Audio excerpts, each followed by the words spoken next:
के छिनरो बिगर जाई में उठाला हाली जे दिन भरला रही में के छौरी बिगर जाई में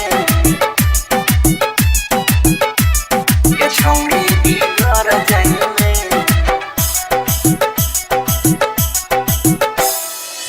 छौड़िया के जहन छियौ सब तोहर नॉलेज चोच लड़ाबे जाइ छी रोज रोज कॉलेज कहियो तू फेरा में पर जाई में उठा लाली गे उठा लाली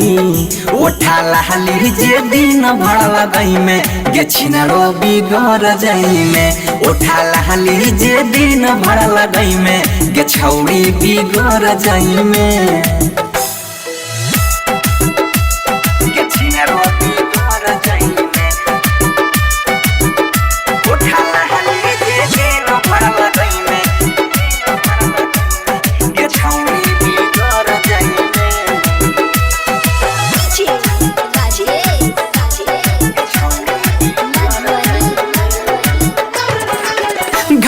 से निकलै छी मेकअप लगाई के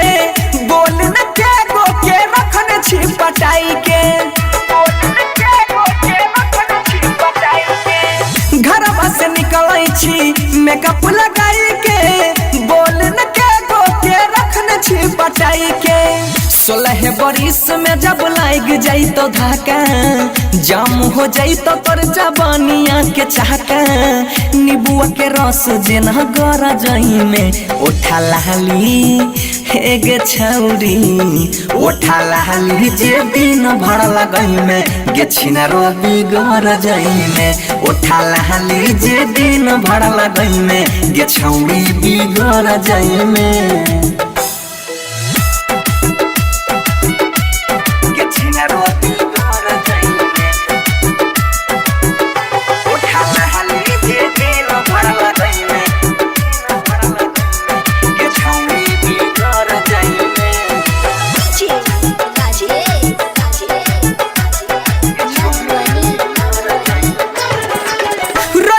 बनाई के